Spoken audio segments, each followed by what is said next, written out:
കർണാടകയിലെ food regulator അടുത്തിടെ നടത്തിയ പരിശോധനയിൽ കേക്ക് സാമ്പിളുകളിൽ ക്യാൻസറിന് കാരണമാകുന്ന ഘടകങ്ങളെ കണ്ടെത്തിയിട്ടുണ്ട്. അമിതമായ അളവിൽ കൃത്രിമ നിറങ്ങൾ അടങ്ങിയ കേക്കുകൾ വിൽക്കുന്നതിനെക്കുറിച്ച് സംസ്ഥാന ഭക്ഷ്യസുരക്ഷാ ഗുണനിലവാര വകുപ്പ് പ്രാദേശിക ബേക്കറികൾക്ക് മുന്നറിയിപ്പ് നൽകിയിട്ടുണ്ട്. 235 കേക്ക് സാമ്പിളുകളിൽ 223 ഉപഭോഗത്തിന് സുരക്ഷിതമാണെന്ന് ആരോഗ്യ ഉദ്യോഗസ്ഥർ കണ്ടെത്തി. 12 സാമ്പിളുകളിൽ ക്യാൻസറിന് കാരണമായേക്കാവുന്ന ഘടകങ്ങൾ അടങ്ങിയിട്ടുണ്ട്. കൂടുതലായും കൃത്രിമ ചായങ്ങളായ അല്ലുറ റെഡ്, സൺസെറ്റഡ് യെല്ലോ, FCF, പോൺസോഫോർ ആർ, ട്രാൻസ്ട്രൈസർ, കാർമോയിസൻ തുടങ്ങിയവയാണ്. റെഡ് വെൽവെറ്റ്, ബ്ലാക്ക് ഫോറസ്റ്റ് തുടങ്ങിയ ഇനങ്ങളിൽ ഈ ചായങ്ങൾ നിരവധിയായി ഉണ്ട്. കൃത്രിമ നിറങ്ങളുടെ ഉയർന്ന ഉപയോഗം ക്യാൻസർ സാധ്യത വർദ്ധിപ്പിക്കുക മാത്രമല്ല, മാനസികവും ശാരീരികവുമായ ആരോഗ്യത്തെ ദോഷകരമായി ബാധിക്കുമെന്നും സംസ്ഥാന ഭക്ഷ്യസുരക്ഷ ഗുണനിലവാര നിയന്ത്രണ ഉദ്യോഗസ്ഥർ പ്രസ്താവനയിൽ അറിയിച്ചു.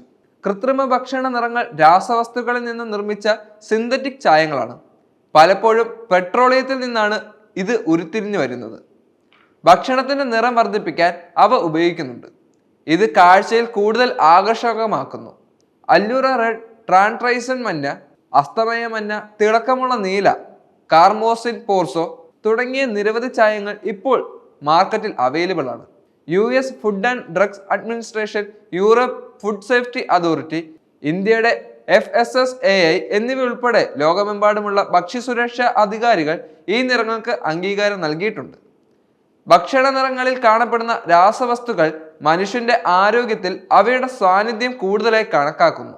മുട്ടായികളിലും ശീതളപാനീയങ്ങളിലും മുതൽ ധാന്യങ്ങളിലും ചുട്ടുപഴുത്ത സാധനങ്ങളിലും വരെ വിവിധങ്ങളായ കൃത്രിമ ഭക്ഷണ നിറങ്ങൾ വ്യാപകമായി ഉപയോഗിക്കുന്നുണ്ട്.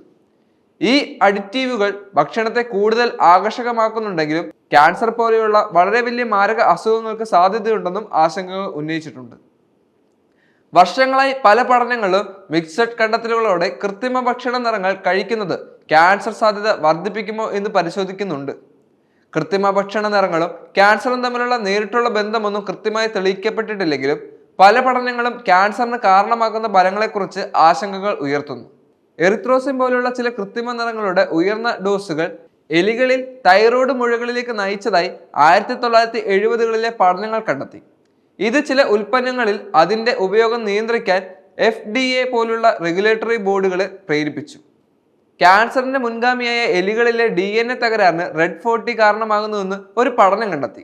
എന്നിരുന്നാലും ലഭ്യമായ തെളിവുകളുടെ അടിസ്ഥാനത്തിൽ റെഗുലേറ്ററി ഏജൻസികൾ ഇപ്പോഴും നിലവിലെ ഉപഭോഗ നിലവാരത്തിൽ നിന്നും ഇത് സുരക്ഷിതമാണെന്ന് കണക്കാക്കുന്നു. ടാർട്രൈസൻ LO5 എന്നും അറിയപ്പെടുന്ന ടാർട്രൈസൻ ആരോഗ്യപരമായ അപകട സാധ്യതകൾക്കായി സൂക്ഷ്മ പരിശോധനയ്ക്ക് വിധേയമാക്കിയിട്ടുണ്ട്. ഉയർന്ന അളവിലുള്ള കൃത്രിമ ഭക്ഷണ നിറങ്ങൾ മൃഗങ്ങളിൽ ക്യാൻസറിന് കാരണമാകുന്നതിന് ചില തെളിവുകൾ ഉണ്ടെങ്കിലും മനുഷ്യരെക്കുറിച്ചുള്ള ഗവേഷണം പര്യാപ്തതയല്ല. എന്നിരുന്നാലും കേക്കുകളുടെയും മറ്റ് ചുട്ടുപഴുത്ത സാധനങ്ങളുടെയും ഉയർന്ന ഉപഭോഗം ക്യാൻസർ ഉൾപ്പെടെയുള്ള നിരവധി രോഗങ്ങളുടെ സാധ്യത വർദ്ധിപ്പിച്ചേക്കാം. റെഗുലേറ്ററി ഏജൻസികൾ ഈ അഡിറ്റീവുകളെ സുരക്ഷ നിരീക്ഷിക്കുകയും വിലയിരുത്തുകയും ചെയ്യുന്നത് തുടരുകയാണ്. ഇന്ത്യയിൽ ക്യാൻസറിന്റെ ഭാരം വർദ്ധിക്കുന്ന സാഹചര്യത്തിൽ കുറച്ച് കൃത്രിമ രാസവസ്തുക്കളും കുറഞ്ഞ അളവിൽ പഞ്ചസാരയും അടങ്ങിയ ഭക്ഷണങ്ങൾ തിരഞ്ഞെടുക്കുന്നത് ശരീരത്തിന് കൂടുതൽ ഗുണം ചെയ്യാൻ സാധ്യതകൾ ഉണ്ടായിരിക്കും.